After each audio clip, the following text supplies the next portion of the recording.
नमस्कार, कैसे हैं आप? फिक्र आपकी में एक बार फिर से आपका स्वागत है। फिक्र पाकिस्तान की बड़ी हुई है, हमें उसकी फिक्र नहीं है, लेकिन हाँ, वहां की फिक्र आपको दिखाना जरूरी है। शुरुआत करते हैं फोकस से। देखिए, फिक्र का फोकस दो बड़ी खबरों पर होगा। पहला फोकस तालिबान पर, जिसने मुनीर को युद्ध वाली टेंशन दे दी है। अफगान बॉर्डर पर इतनी गोलियां दागी हैं कि पाक फौज उल्टे पांव भाग खड़ी हुई है।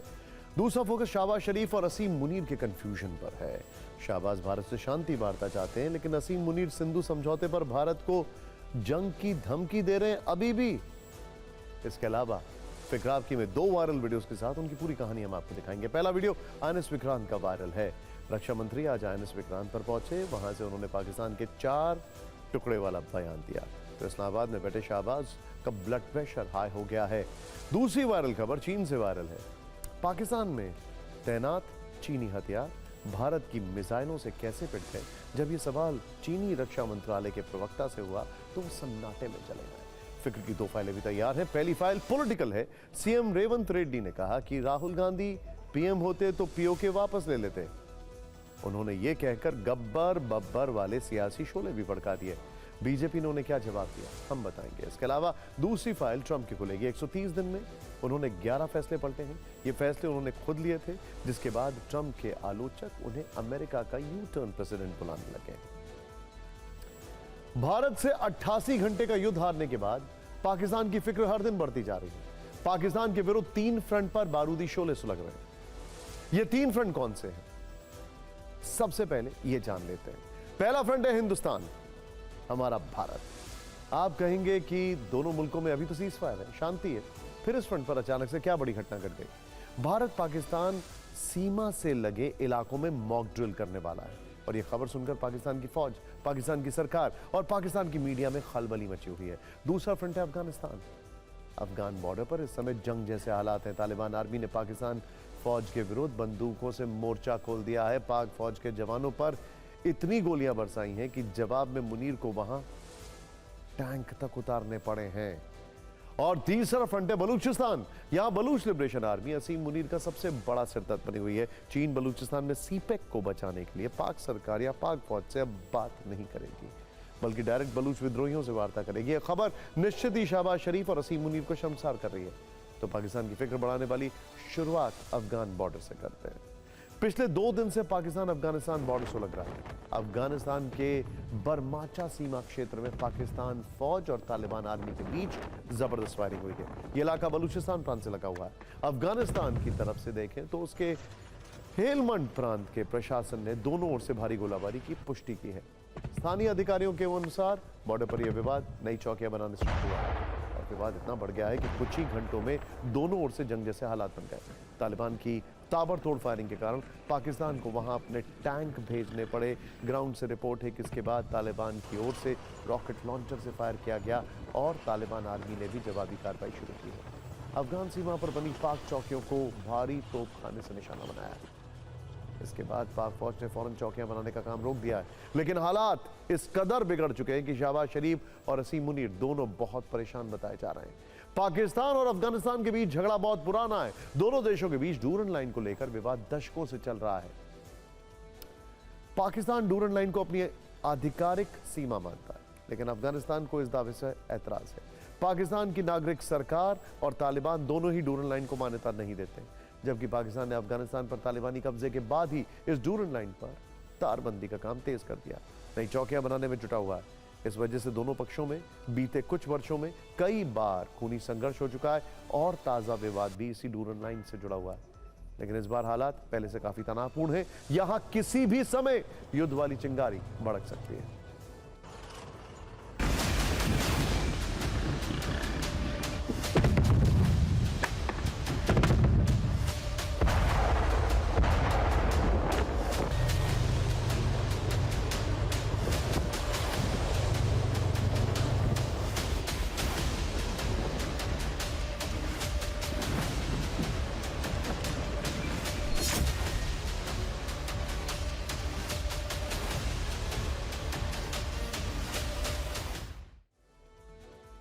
देखिए, आप सबको एक बात बताना जरूरी है, चाहे वो बलूचिस्तान हो या अफगानिस्तान हो या खैबर पख्तूनवा का प्रांत हो या फिर सिंध हो, पाकिस्तान की जो फौज है इस वक्त भारत के बॉर्डर के नजदीक अपनी पूरी ताकत से स्टैंड बाय मोड में है अभी भी।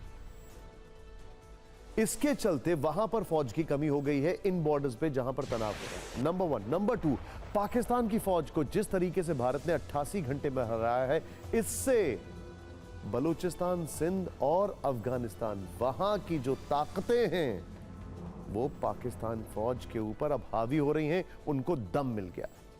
आपने देखा कि पाकिस्तान किस तरह से अब अफगानिस्तान बॉर्डर पर उलझा हुआ है। उसका सामना सीधे तालिबान से है। तालिबान पहाड़ों के गुरिल्ला युद्ध में माहिर है।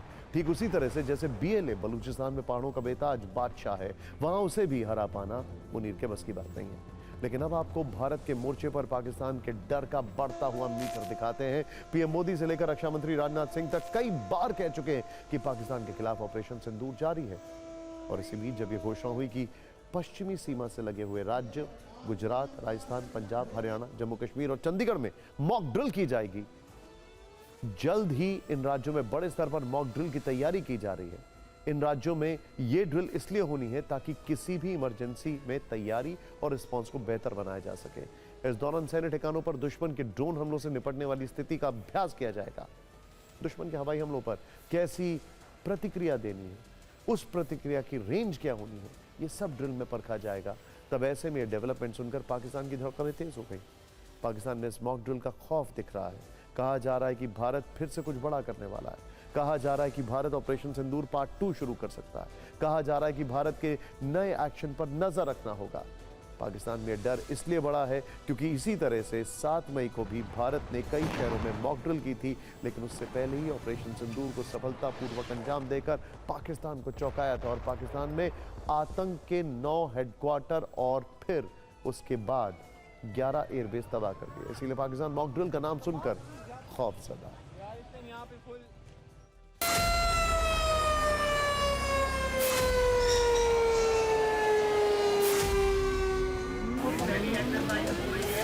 ऐसा नहीं है कि भारत में नए सिरे से होने वाली मॉक ड्रिल की खबर सिर्फ पाकिस्तान की मीडिया, वहां की फौज और वहां के आतंकवादी संगठनों में हड़कंप मचाने के लिए काफी है। बहावलपुर से आई ये बिग न्यूज सुनिए जरा।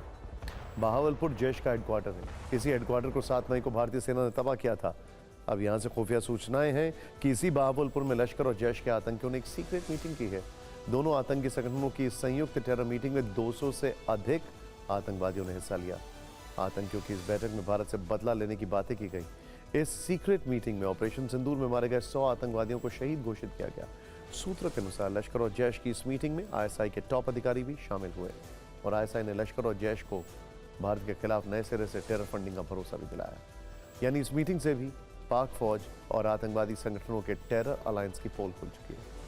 और ये समझना भी मुश्किल नहीं है कि चाहे पाकिस्तान के आतंकवादी संगठन हो या फिर पाकिस्तान की खुफिया एजेंसी आईएसआई हो, सबके अंदर भारत के नाम का खौफ साफ दिखाई दे रहा है। ऑपरेशन सिंदूर में मिली हार ना तो पाकिस्तान की सेना को हजम हो रही है, ना ही वहां की सरकार को। और अब वहां के लोग भी समझ गए हैं कि शाहबाज और मुनीर की जोड़ी ने पाकिस्तान को भारत के हाथों सिर्फ 88 घंटे में हरवा दिया। इससे पहले की जनता का गुस्सा भड़के शहबाज शरीफ ने फिर वही पुराना पैतरा आजमा लिया है, यानी आतंक की अफीम बांटो और सच्चाई से लोगों का ध्यान भटकाओ। इसका जिम्मा दिया गया है लश्कर तैयबा के चीफ हाफिज सईद को, जो कि जिंदा है मर गया है कोई नहीं जानता है, लेकिन हाफिज तो दिखावे के लिए जेल में बंद है। इसीलिए उसके बेटे ताला सईद को इस बार आतंकी रैलियों का पोस्टर बॉय बनाया गया है। उसने पाकिस्तान के अलग अलग इलाकों में 50 से ज्यादा रैलियां की। सेना की सुरक्षा में, सरकार की सरपरस्ती में पाकिस्तान में लश्कर के आतंकियों ने 50 से ज्यादा रैली की है और फिर ये कहते हैं कि हम आतंक से पीड़ित हैं। ये जो तस्वीर आप अपनी स्क्रीन पर देख रहे हैं, लाहौर की तस्वीर है, जहां हाफिज सईद के बेटे ताला सईद ने एक बार फिर पाकिस्तान की राष्ट्रभाषा यानी आतंक की जुबान का जोर शोर से प्रचार किया। पाकिस्तान के साथ सबसे अच्छी बात यह है कि उसे कभी कोई बेनकाब करने के लिए सामने आए ऐसा जरूरी नहीं है, वो खुद ही अपने आतंकी चेहरे से नकाब हटा लेता है। आतंकियों की 50 से ज्यादा रैलियां करवाकर भी उसने ऐसा ही किया। शहबाज शरीफ और इन आतंकियों का प्रेम अटूट। इसीलिए भारत ने 7 मई की रात ऑपरेशन सिंदूर के तहत उसके 9 आतंकी ठिकानों को ध्वस्त किया, तो शहबाज शरीफ ने मुट्ठी भर आतंकियों को अपने देश में खुलेआम रैली करने के लिए छोड़ दिया। भारत ने बहावलपुर और मुरीदके में जैश और लश्कर के हेडक्वार्टर को नष्ट किया। उस बात को छिपाने के लिए शहबाज शरीफ ने पाकिस्तान की सड़कों पर आतंकियों की झांकी निकाल दी है, ताकि जनता को लगे कि पाकिस्तान हारा नहीं है और उसके सारे आतंकी सही सलामत है। शहबाज शरीफ अपने तमाम एयरबेस और आतंकी ठिकानों की तबाही के दर्द को छिपाने के लिए आतंक का विजय उत्सव मना रहे हैं, लेकिन वास्तव में ये उत्सव वो आईना है जिसमें पाकिस्तान का असली चेहरा दिखता है। इंटरेस्टिंगली, आतंकी ज्यादातर रैली और रोड शो इसलिए कर रहे हैं क्योंकि एक मैसेज गया है कि भारत की फौज उनके ऊपर हावी हो गई, भारत की फौज ने उनको पॉइंट कर कर उनके ठिकानों को, उनके अड्डों को उड़ा दिया। ये मैसेजिंग इनकी रेपुटेशन खराब कर रही है और अब अपनी रेपुटेशन को वापस बनाने के लिए चीख चीख कर, गला फाड़ कर फिर से सड़कों पर आकर पाकिस्तान की गरीब और गुर्बत में जो जनता है उसके बीच जाने की कोशिश करते हैं। ताला सईद आतंक के जिस मंच से भारत के खिलाफ जहर उगल रहा था, उसी मंच पर ताला सईद के ठीक बगल में पहलगाम हमले का गुनहगार भी बैठा हुआ था, जो बांग्लादेश में आतंकी नेटवर्क खड़ा कर रहा है। यह है आतंकी सैफुल्लाह कसूरी। इसकी लश्कर तैयबा में नंबर 2 की हैसियत है। दुनिया को इससे बड़ा सबूत क्या चाहिए कि एक आतंकी पाकिस्तान में खुलेआम रैली कर रहा है। इसी मंच पर पाकिस्तान के संघीय मंत्री मलिक रशीद अहमद खान और पंजाब असेंबली के स्पीकर मलिक मोहम्मद अहमद खान भी बैठे हैं। आतंकी खालिद कसूरी ने लश्कर तैयबा की स्टेट स्पॉन्सर मशीनरी और हाफिज सईद के बेटे ताला सईद का सहारा लेते हुए बांग्लादेश में नया जिहादी मोर्चा शुरू करने की योजना बनाई है। बांग्लादेश को दबी कुचली मुस्लिम आबादी वाला देश बताते हुए जिहाद छेड़ने की अपील की है। सैफुल्लाह कसूरी बांग्लादेश में आतंकी नेटवर्क को फंड करता है। वो बांग्लादेश में आतंकियों को ऑपरेशनल सपोर्ट देता है। आईएसआई की शय पर बांग्लादेश में स्थायी आतंकी फ्रंट खड़ा करना चाहता है। सैफुल्लाह का मकसद धर्मनिरपेक्ष देशों में इस्लामिक जिहाद फैलाना। पहलगाम आतंकी हमले का गुनहगार पाकिस्तान में खुलेआम जहर फैला रहा है और पाकिस्तान खामोश है, खामोश ही रहेगा। अब पाकिस्तान के डबल स्टैंडर्ड्स का दूसरा सबूत। नाइजीरिया में 4 पाकिस्तानी नागरिकों को गिरफ्तार किया गया है। इन पर बोको हरम के आतंकवादियों की मदद करने का आरोप है। नाइजीरिया एक मुस्लिम बहुल देश है जहां की करीब 40% आबादी मुसलमान है, लेकिन पाकिस्तान का टेरर कनेक्शन नाइजीरिया से भी जुड़ गया। बोको हरम अपनी क्रूरता के लिए दुनिया भर में कुख्यात है। इसमें अपहरण, नरसंहार और बच्चों को भी आतंकी बनाना शामिल है। इसकी मदद पाकिस्तानी आतंकी कर रहे हैं। रिपोर्ट्स में दावा किया गया है कि गिरफ्तार पाकिस्तानी नागरिकों ने बोको हरम को ट्रेनिंग दी है। बोको हरम के आतंकियों को ड्रोन चलाना सिखाया, उन्हें आईडी के बारे में जानकारी दी है। इसके अलावा बोको हरम को सेना पर घात लगाकर हमला करना सिखाया गया। यानी आप समझ सकते हैं कि ये चिंताजनक खबर है। ऐसे में पाकिस्तान का क्या करना चाहिए, ये दुनिया को खुद तय करना है, जो कि वो तय नहीं कर रहे हैं।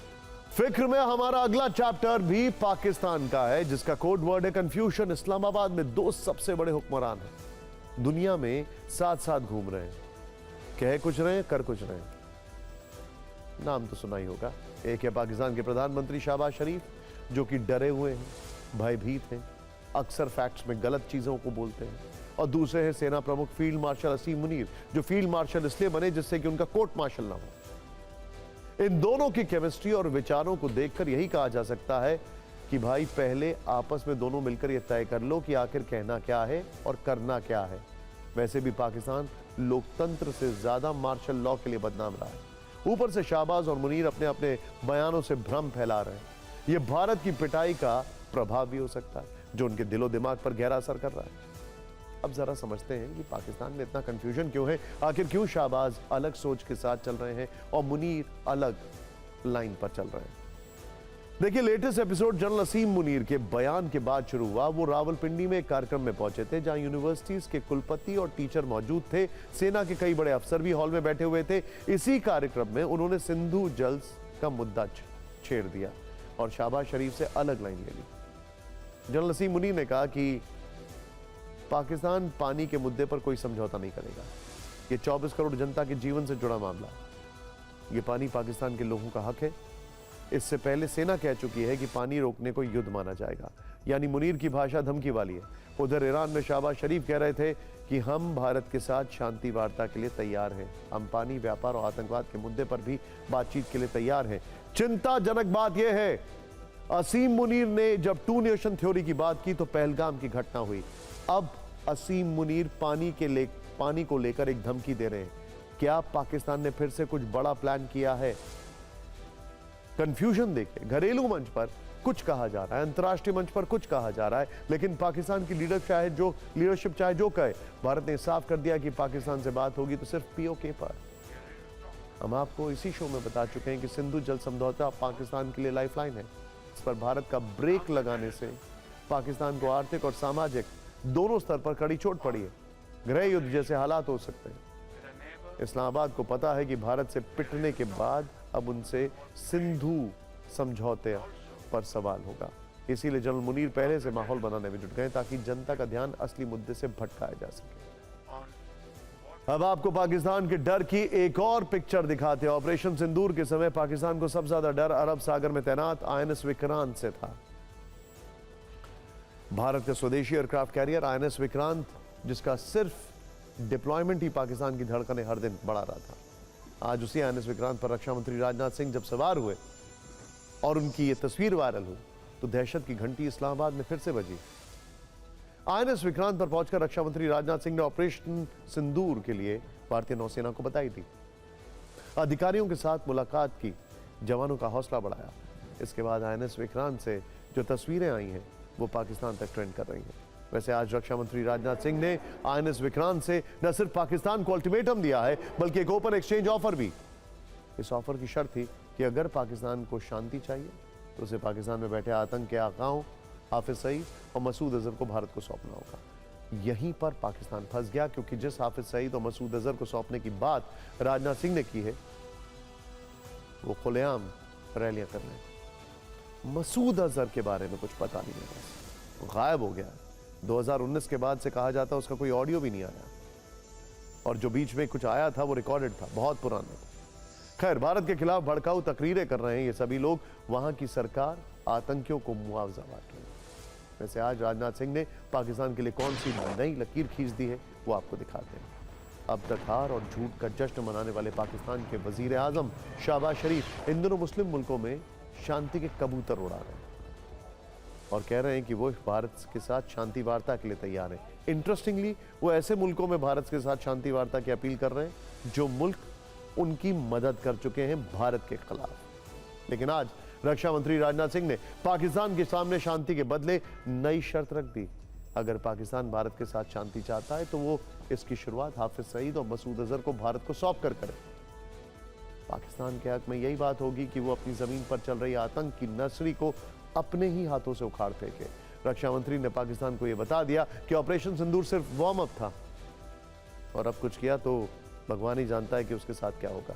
उन्होंने यह भी कहा कि पाकिस्तान घुटनों पर तब गिर गया जब भारतीय सेनाओं ने अपनी आस्ती में पूरी मोड़ी भी नहीं की। राजनाथ सिंह के वीर रस वाली ये न्यूज रील आपको देखनी चाहिए।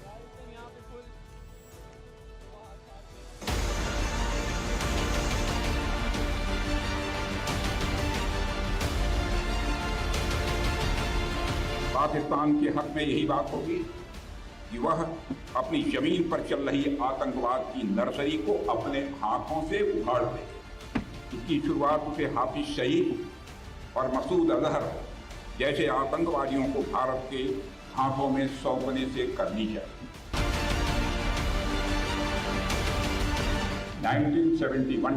1971 इसका गवाह है कि जब इंडियन नेवी हरकत में आई थी वह 1 से 2 हो गया था। अगर ऑपरेशन सिंदूर में भारतीय नौसेना अपने फार्म में आई होती तो पाकिस्तान के 2 टुकड़े ही न होते, बल्कि मैं समझता हूं शायद 4 टुकड़े हो जाते। अब तक जो हुआ वह तो वार्म अप था। अगर पाकिस्तान से फिर यदि कोई जरूरत की तो इस बार नेवी भी हरकत में आएगी और फिर भगवान ही जानता है कि पाकिस्तान का क्या होगा।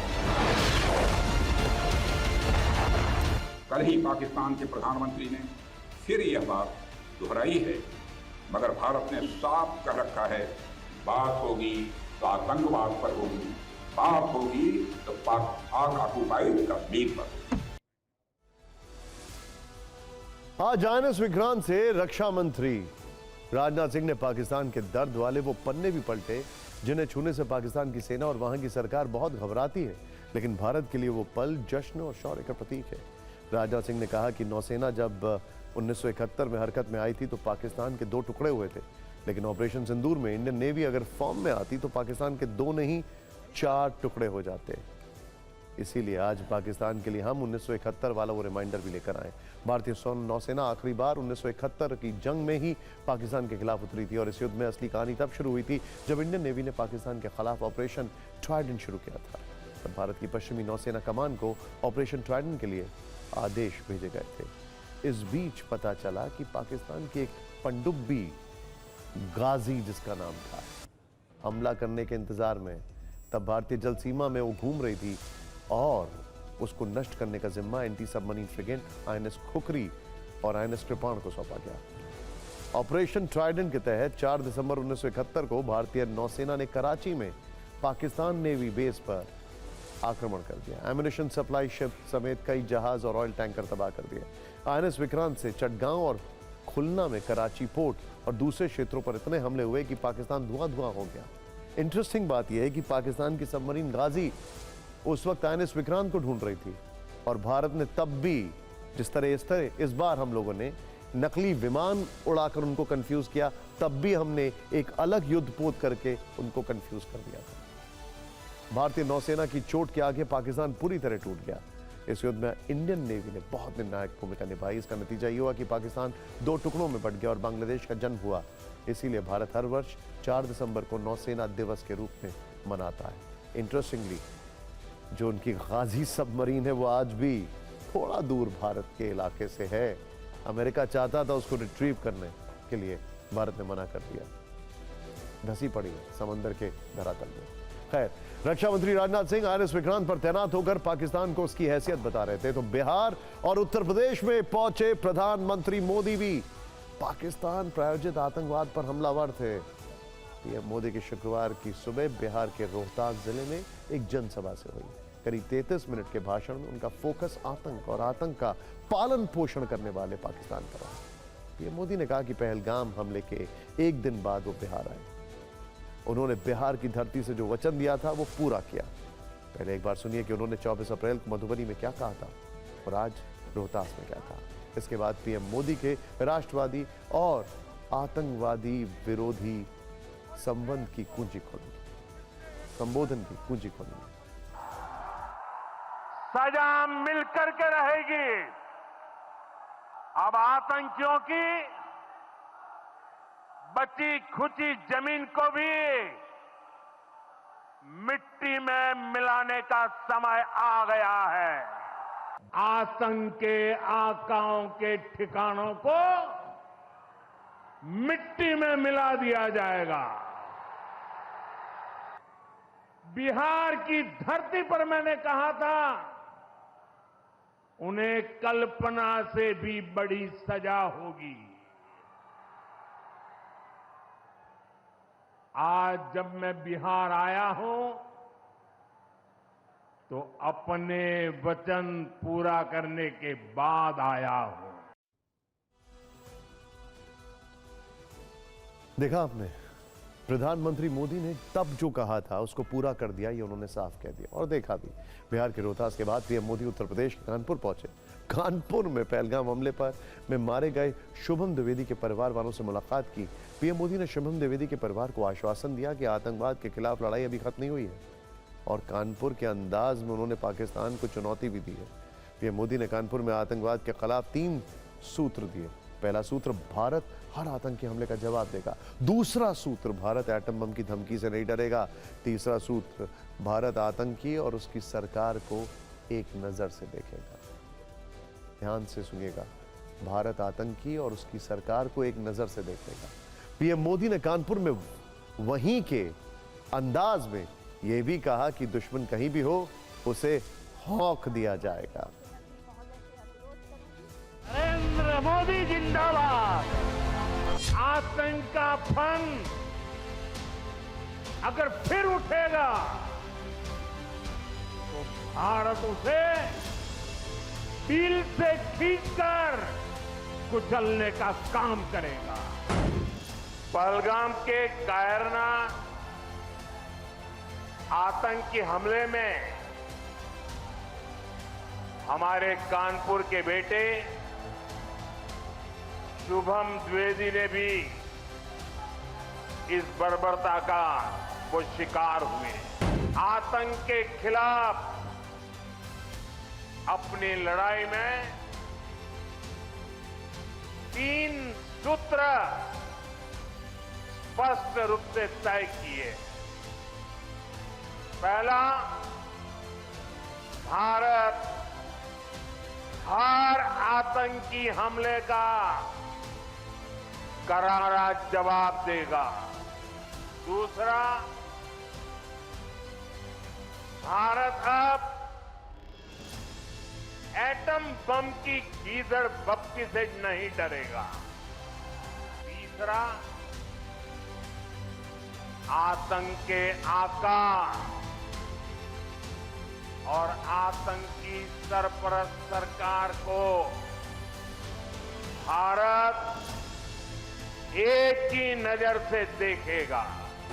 अगर मैं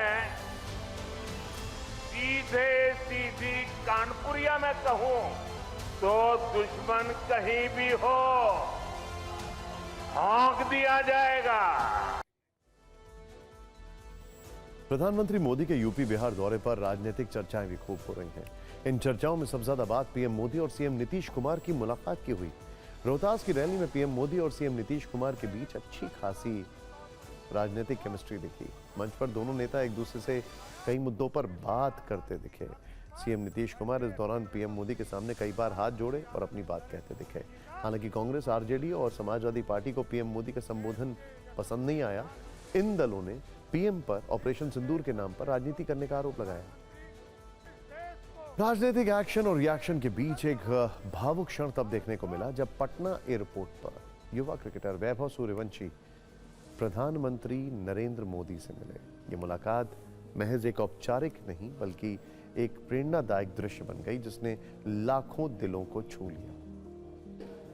वैभव सूर्यवंशी, जिन्होंने कठिन परिश्रम और समर्पण से खेल की दुनिया में अपनी पहचान बनाई है, वो जब प्रधानमंत्री से मिले तो विनम्रता से उनके पैर छुए और आशीर्वाद दिया। ये परंपरागत भारतीय संस्कृति की झलक थी, जहां युवा अपने से बड़ों का सम्मान करते हैं और उनका आशीर्वाद जीवन की दिशा तय करने वाला माना जाता है। प्रधानमंत्री मोदी ने भी स्नेहपूर्वक वैभव की पीठ थपथपाई। यह क्षण केवल 2 व्यक्तियों के बीच की मुलाकात का नहीं था, बल्कि उस विजय का प्रतीक भी था जो वैभव ने बहुत संघर्ष के बाद हासिल की है। वैभव की सफलता में उनके परिवार का त्याग शामिल है। आज वैभव के करिश्मे के कारण ही वैभव के माता पिता प्रधानमंत्री नरेंद्र मोदी से मिल पाए। ये किसी भी पिता का सपना होता है कि उसके बेटे की कीर्ति के कारण उसे लोग जाने, उसे सम्मान मिले। आज जब वैभव का परिवार पीएम मोदी से मिला तो ये उसी सपने के सच होने के जैसा था। वैभव के पिता अपने स्कूटर पर बेटे को क्रिकेट खेलने के लिए ले जाते थे। मां ने वैभव के लिए अपने सोने के कंगन बेच दिए थे। आज उन्हें अपने उन फैसलों पर गर्व हो रहा है। किसी युवा के ऐसे भावनात्मक क्षण राष्ट्र की आत्मा को स्पर्श कर जाते हैं। वैसे 14 वर्ष के वैभव आईपीएल में डेब्यू करने वाले सबसे कम उम्र के खिलाड़ी हैं। वैभव के नाम आईपीएल का दूसरा सबसे तेज शतक है। पीएम मोदी पहले भी खेलो इंडिया के उद्घाटन के मौके पर वैभव सूर्यवंशी का जिक्र कर चुके हैं। इसी आईपीएल के दौरान वैभव सूर्यवंशी के परिवार से TV9 एक्सक्लूसिव बात की थी। वो बातचीत आज आपको फिर से सुननी चाहिए।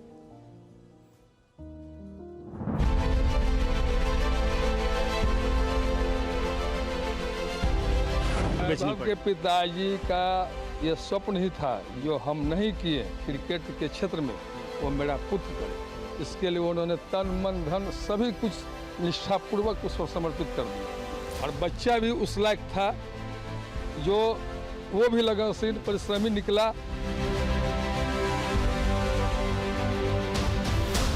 जो बचपन में कहता था वो हमारा बड़ा लड़का करके दिखा दिया। ये जितना भी हुआ नहीं मेरा बेटा का योगदान है, यानी वैभव के पापा को वो अपने से क्या कहते हैं यहाँ पर जालूल मंगवा करके अथी किया और उसको क्रिकेट। अब आपको बब्बर वर्सेस गब्बर वाली पॉलिटिकल फाइट दिखाते हैं। इस सियासी फाइट की शुरुआत हुई है तेलंगाना के मुख्यमंत्री रेवंत रेड्डी के एक बयान से। ऑपरेशन सिंदूर पर आयोजित जय हिंद रैली में रेवंत रेड्डी ने नेता विपक्ष राहुल गांधी को भारत का प्रधानमंत्री बनाने की अपील कर दी। हालांकि उन्होंने यह अपील अचानक नहीं की है, बल्कि इसके लिए पूरी भूमिका बनाई गई। रेवंत रेड्डी ने कहा, आज इस देश को राहुल जैसे नेतृत्व की जरूरत है। वो इंदिरा गांधी के पद चिन्हों पर चलते हुए पाकिस्तान के 2 टुकड़े कर देंगे और पाकिस्तान के कब्जे वाले कश्मीर को भारत का हिस्सा बना देते। राहुल गांधी जैसे व्यक्ति को इस देश का प्रधानमंत्री बनाना चाहिए। इतना ही नहीं, रेवंत रेड्डी ने ऑपरेशन सिंदूर पर सरकार से वो सवाल भी पूछे जो राहुल गांधी अक्सर पूछते हैं। रेवंत रेड्डी ने पूछा कि सरकार बताए कि हमारे कितने राफेल गिरे। तेलंगाना के सीएम के इस बयान तक कांग्रेस खुद को फ्रंट फुट पर समझ रही थी।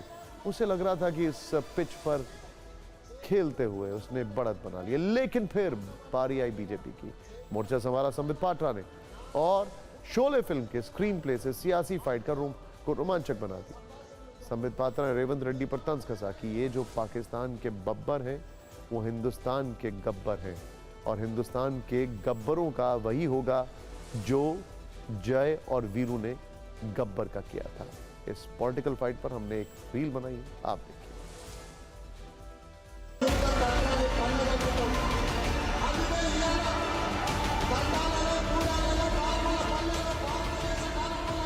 అందుకే మిత్రులారా, ఇక మోడీ కాలం చెల్లిన రూపాయి, మోడీ రద్దయిపోయిన 1000 రూపాయల నోటు లాంటోడు ఈ రోజు రాహుల్ గాంధీ గారి నాయకత్వం ఈ దేశానికి అవసరం ఉన్నది.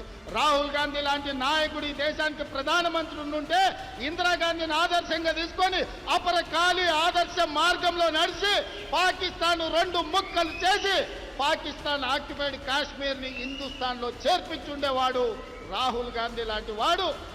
रेवंत रेड्डी पूछते हैं, बताओ कितने रफाइल गिराए।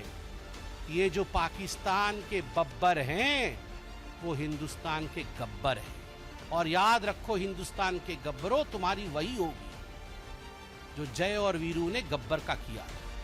भारत का जय और भारत का वीरता, भारत की वीरता और भारत के जय के कारण गब्बर का पराजय निश्चिंत है।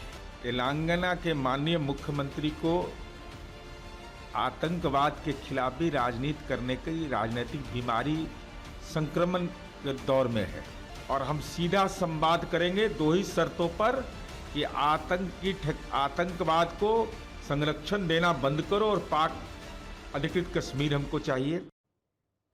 फिक्र में बात आतंकियों के खिलाफ एकजुट टीम भारत की करते हैं। पहलगाम आतंकी हमले के बाद पूरी दुनिया आज वो दृश्य देख रही है जिसकी उसने शायद कभी कल्पना भी नहीं की होगी। भारत के सांसदों का एक डेलीगेशन इस समय विदेश यात्रा पर है और वो वहां पाकिस्तान और उसके पाले हुए आतंकवादियों को बेनकाब करने में जुटा है। लेकिन जो बात इस दौरे को खास बनाती है वो है भारतीय लोकतंत्र की वो शक्ति जो संकट के समय एक स्वर में गूंजती है। भारत सर्वोपरि। भारत से विदेश पहुंचे सांसदों का डेलीगेशन इन दिनों दुनिया को बता रहा है कि आखिर किस तरह ऑपरेशन सिंदूर में सेना का शौर्य देखने को मिला। भारत के सांसद विदेशी जमीन पर गरज रहे। सऊदी अरब की जमीन से असदुद्दीन ओवैसी ने कहा कि पाकिस्तान जिस दिन आतंकियों की मदद करना बंद कर देगा उस दिन दक्षिण एशिया में शांति आ जाएगी। इंडोनेशिया की राजधानी जकार्ता से टीएमसी सांसद अभिषेक बैनर्जी ने पाकिस्तान को जमकर धोया, जबकि शशि थरूर ने कोलंबिया से कहा कि दुनिया में पाकिस्तान आतंक का सबसे बड़ा स्पॉन्सर है। वहीं कांग्रेस नेता सलमान खुर्शीद ने भी इंडोनेशिया से कहा कि जम्मू कश्मीर से आर्टिकल 370 हटने के बाद कश्मीर की तस्वीर बदल गई है। इसके अलावा टीम भारत के इन सदस्यों ने कहा कि वो अलग अलग राजनीतिक दलों से जरूर हैं, लेकिन जब बात देश की आती है तो वो सभी एक हैं। आखिर कैसे आतंक के खिलाफ टीम भारत पाकिस्तान को आईना दिखा रही है, आपको जरूर देखना चाहिए।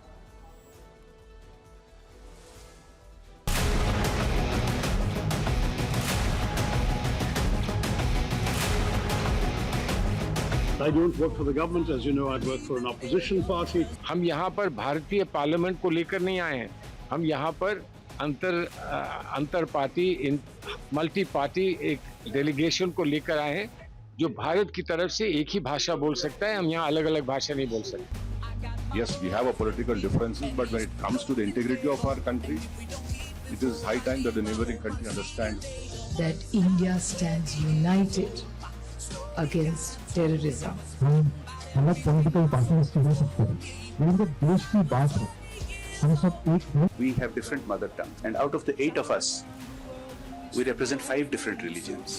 Yet we are one India. India is indeed united. terrorism has become an economic industry for Pakistan to hold the world to account. Our Prime Minister has made it very clear.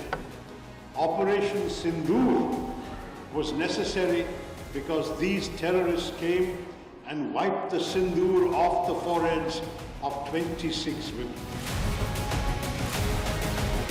Our Prime Minister and the country has clearly stated that we will no longer differentiate between state-sponsored terrorism and terrorist activities of individuals and groups.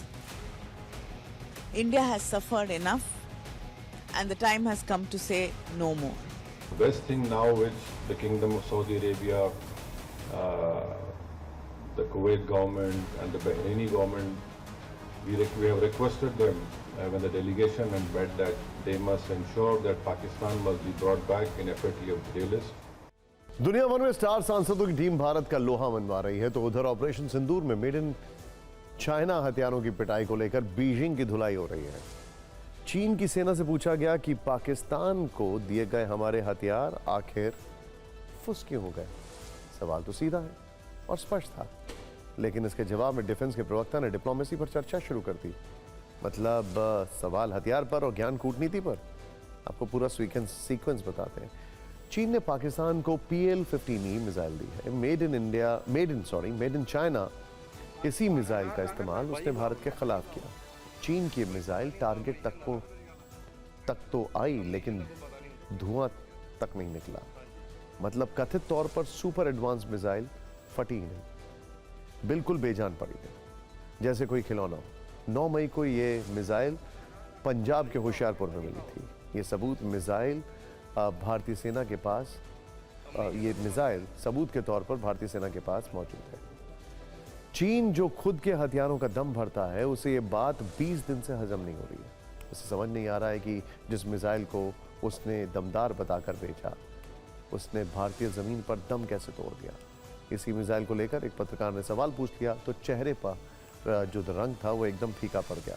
चीन के रक्षा मंत्रालय के प्रवक्ता झांग योगैंग ने जवाब जो दिया वो हैरान करने वाला था। उन्होंने कहा कि आपने जिस मिसाइल का उल्लेख किया है वो एक निर्यात किया जाने वाला हथियार है और इसे कई बार देश विदेश के रक्षा प्रदर्शनियों में प्रदर्शित किया जा चुका है।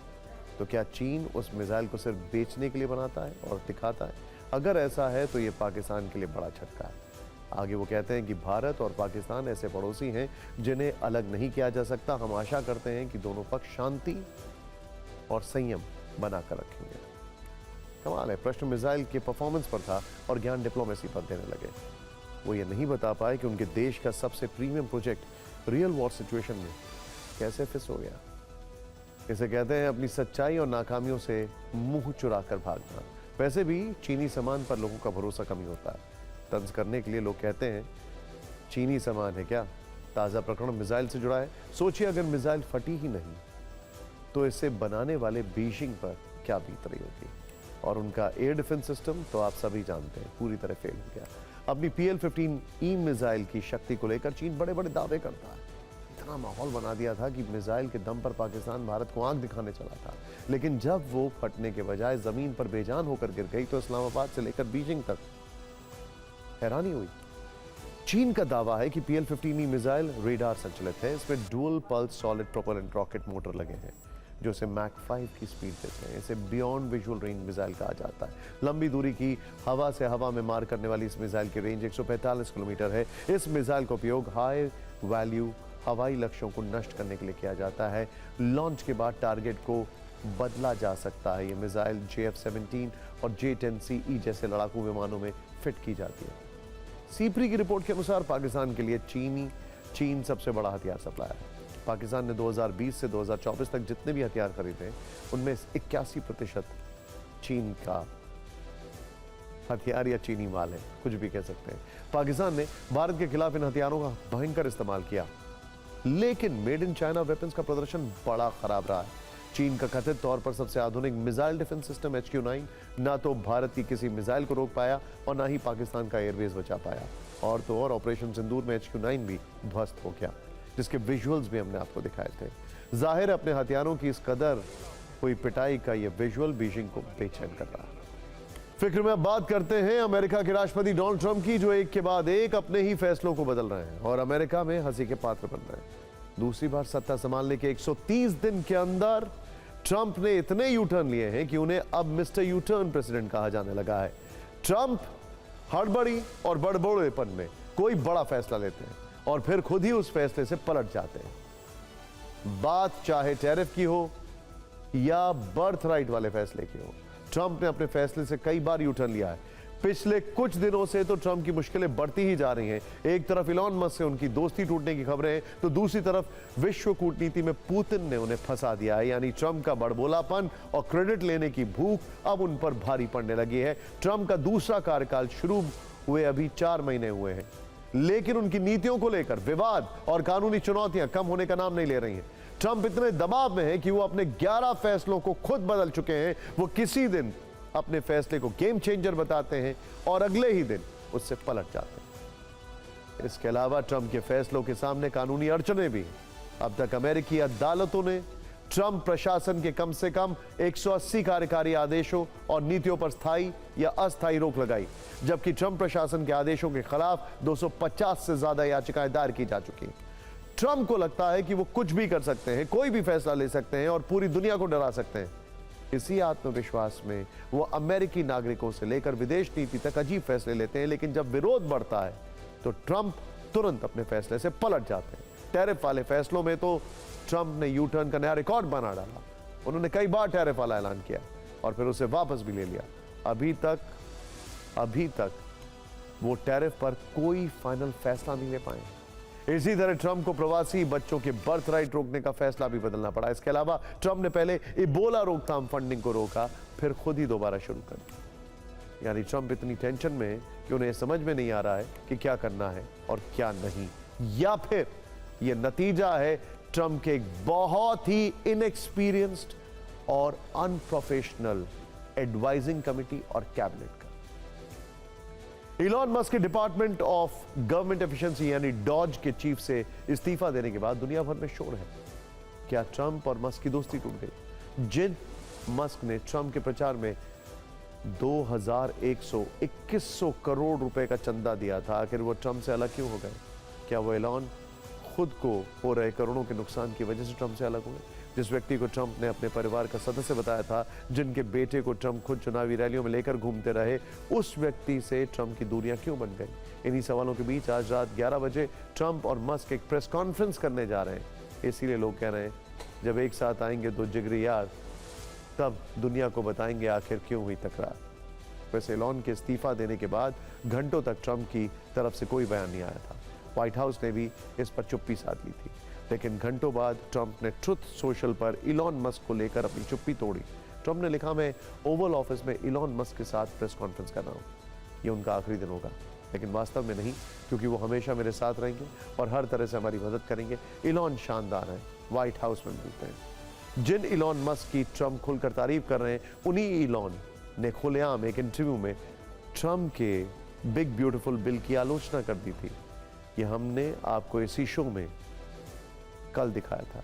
लेकिन आज ट्रंप मस्क की दोस्ती दुश्मनी का दूसरा चैप्टर शुरू हो गया है। इस बार ट्रंप ने इलॉन मस्क को शानदार बताते हुए अपनी चुप्पी तोड़ी है, लेकिन अब मस्क खामोश हो गए हैं। उन्होंने अब तक कोई बयान नहीं दिया है, सिर्फ एक्स पर व्हाइट हाउस की उस पोस्ट को शेयर किया है जिसमें प्रेस कॉन्फ्रेंस का जिक्र है। हालांकि इलॉन मस्क ने एक्स पर एक और पोस्ट को शेयर किया है जिसमें बताया गया है कि मस्क अमेरिकी सरकार में स्पेशल गवर्नमेंट एम्प्लॉय के तौर पर काम कर रहे थे और अमेरिकी संविधान के मुताबिक स्पेशल गवर्नमेंट एम्प्लॉय सिर्फ 130 दिन तक ही अपनी सेवाएं दे सकता है। 20 जनवरी से शुरू हुआ इलॉन मस्क का कार्यकाल 30 मई को खत्म हो गया।